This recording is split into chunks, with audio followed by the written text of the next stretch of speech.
Hi, hello, welcome to my YouTube channel. My name is Ari Nathaniel, Department of Zoology. Today we are going to discuss about structure of human heart, remaining part. Already we discussed human heart previously.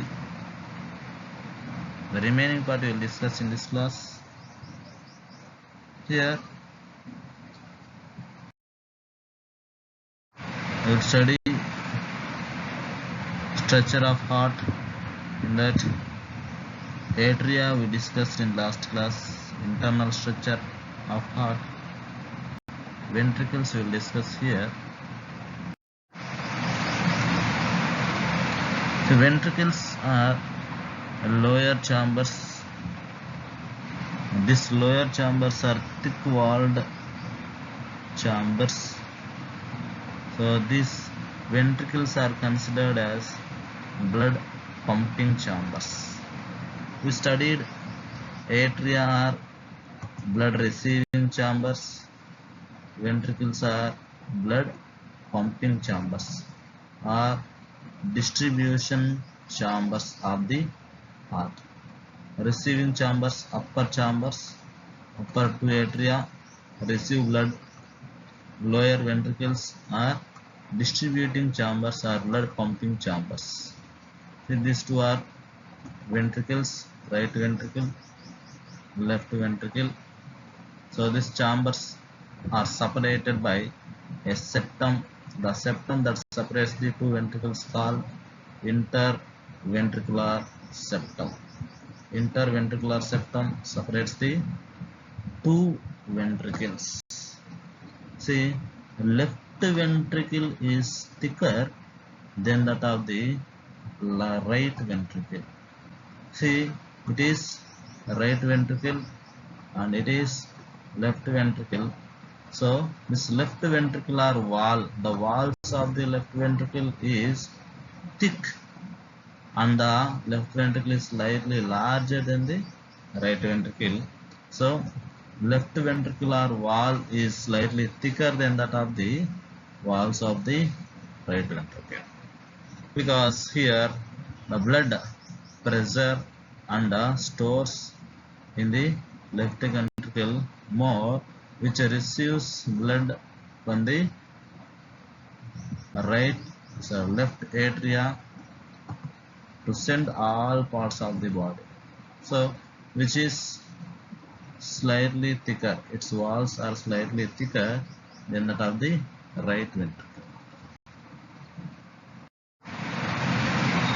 The inner surface of the ventricles is raised into muscular ridges or columns. That muscular columns are called columnae corneae or trabeculae corneae. See, inner surface of the ventricles we cannot observe in the atria. Only we can observe inner surface of the ventricles contains some muscular ridges. These muscular ridges are called as columnae corneae.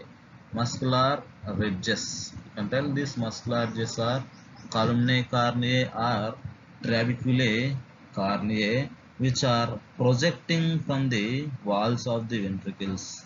These muscular ridges called as columnae corneae. Some of these ridges becomes larger and are considered as papillary muscles. You can observe columnae corneae projecting from the inner walls of the ventricles. See, some of these ridges are large and conical. Some of these muscular ridges are large and conical, that are called as papillary muscles. We can observe here these muscles. Some of the trabeculae corneae or columnae corneae are larger and conical shaped, that are called as papillary muscles. Papillary muscles. Some of the muscular ridges are larger and conical, that we can tell papillary muscles. These papillary muscles connected to the tricuspid valve and bicuspid valve by a strings. These strings are called as chordae tendineae or heart strings. See, we can observe heart strings that connects the papillary muscles to the tricuspid and bicuspid valves. Here, right atrium, right ventricle is guarded by opening. That opening is guarded by tricuspid valve. Same way, left atrium opens into left ventricle is guarded by bicuspid valve. So here, these apertures are guarded by valves. That valves are connected to the papillary muscles by strings called heart strings or chordae tendineae. Here we can tell the function of this chordae tendineae, which is play an important role during ventricular contraction. During ventricular contraction, the pressure, exerted pressure, causes closure of tricuspid and bicuspid valves. So, due to pressure, if chordae tendineae or heart strings are not present, tricuspid and bicuspid valves which bulge too far into the atria. Due to pressure, that tricuspid and bicuspid valves may be bulged into the atria. That's why, to prevent that bulging, too far bulging of that valves into the atrium, chordae tendineae holds that valves. Chordae tendineae hold the valves by connecting that chordae tendineae to the papillary muscles. So you can observe here, papillary muscles connected to the chordae tendineae. That chordae tendineae are cord-like collagenous processes. That collagenous processes connects the papillary muscles. You can observe chordae tendineae. This chordae tendineae connects the papillary muscles to the tricuspid valve and the mitral valve or bicuspid valve. So, chordae tendineae connects the tricuspid and bicuspid valves to the papillary muscles. So, the function of that chordae tendineae is they prevent the cusps of the atrioventricular valves. That means atrioventricular valves, tricuspid and bicuspid valves from bulging too far into atria. So, which prevent bulging of that cusps. That means tricusps and bicuspid valves bulging too far if chordae tendineae is absent. That is prevented by the chordae tendineae by holding the tricuspid and bicuspid valves during ventricular systole or during contraction of the ventricle. So when ventricles are contracted, that pressure causes closure of tricuspid bicuspid valves. If chordae tendineae is not present, the tricuspid and bicuspid valves opens into the respective atria. That's why blood flows again back into the atria. To prevent backflow, tricuspid bicuspid valve closes and will not bulge too far into the atria due to presence of this chordae tendineae or due to presence of heart strings.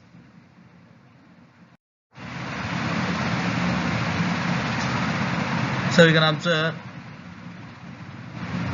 right ventricle and left ventricle separately.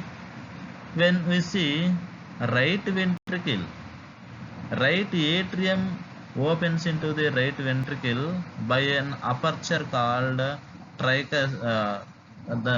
aperture that is guarded by a valve called as tricuspid valve. Here, right ventricle receives impure blood from the right atrium. See, right ventricle receives impure blood from the right atrium, because we can tell right atrium collect deoxygenated blood from all parts of the body by precaval and postcaval veins. So superior vena cava, inferior vena cava receives collect deoxygenated blood and opens into the right atrium. So right atrium send deoxygenated blood into the right ventricle through tricuspid valve. So through an aperture that is guarded by tricuspid valve. So here right atrium flows blood into the right ventricle. So right ventricle also contains impure blood or deoxygenated blood. So this right ventricle again send that deoxygenated blood through pulmonary artery. Through pulmonary artery. That means this right ventricle, when contracted, during contraction of ventricles, that blood flows into the pulmonary ventricle. So that blood flows into pulmonary ventricle during contraction. So we can observe blood flows into pulmonary pulmonary artery. So that pulmonary artery carries deoxygenated blood to the lungs for oxygenation. So where in the lungs oxygenation occurs by respiration. So here you can tell right ventricle when contracted, that causes closure of tricuspid valve, that flows blood into the pulmonary artery. So pulmonary artery brings or which carry blood to the lungs. So where oxygenation occurs. See here we can observe pulmonary artery, impure blood drains into the pulmonary artery through which reaches to the lungs for oxygenation. So oxygenation occurs in the lung region. So its outlet, right ventricle outlet is pulmonary artery, because backflow is prevented through this aperture. That means the aperture which opens from the right atrium into right ventricle closes during contraction of ventricles. That's why backflow is prevented. That's why that blood will flows into the pulmonary artery through this pulmonary artery, which reaches to the lungs where oxygenation occurs. Here this pulmonary artery, the opening of the pulmonary artery into the right ventricle is guarded by a valves. The valves that guards to the opening of pulmonary artery into right ventricle is semilunar valves. There are 3 flaps of semilunar valves are present. These 3 flaps of semilunar valves present in the pulmonary artery is called as pulmonary semilunar valves. This pulmonary semilunar valves which directs the blood from the right ventricle through the to the lungs. So this pulmonary artery opening is guarded by pulmonary semilunar valves. Same way, left ventricle receives oxygenated blood from the left atrium, because left atrium receives oxygenated blood from the lungs. Here after oxygenation in the lungs, after oxygenation, that oxygenated blood carried by pulmonary veins. So 4 pulmonary veins carries oxygenated blood to the left atrium. So this left atrium flows blood, oxygenated blood into the left ventricle. Here in this left ventricle oxygenated blood again, which is goes to the body parts during contraction. So we can tell oxygenated blood received by the left ventricle from the lungs through the left atrium. So from the lungs, oxygenated blood received by the left ventricle through the left atrium. So this left ventricle also drains that pure blood into the aorta. That means left ventricle opens its blood into the blood into the aorta. Here we can tell this aorta distribute blood to all parts of the body from the left ventricle. So it drains oxygenated blood into the aorta, from where it is supplied to the systemic organs or supplied to the all body tissues. That means this left ventricle outlet is systemic aorta. Systemic aorta is the outlet of the left ventricle. Here we can observe this left ventricle opens during contraction of the ventricles. Here also we can observe left atrium opens into left ventricle, that is guarded by a valve. That aperture is guarded by a valve called as bicuspid valve or mitral valve. Due to contraction, that mitral valve closes. That's why black flow of blood from the ventricle, left ventricle to left atrium is prevented. Backflow prevented. That's why that blood flows into forcefully into the atria. That means pulmonary aorta. So left ventricle flows blood into pulmonary aorta, not into the left atrium, because that aperture is guarded by mitral valve or bicuspid valve that closes due to pressure. So that force causes opening of semilunar valves guards the pulmonary aorta. Here pulmonary aorta also guarded by three flaps of semilunar valves. The three flaps of semilunar valves forcefully opens due to pressure.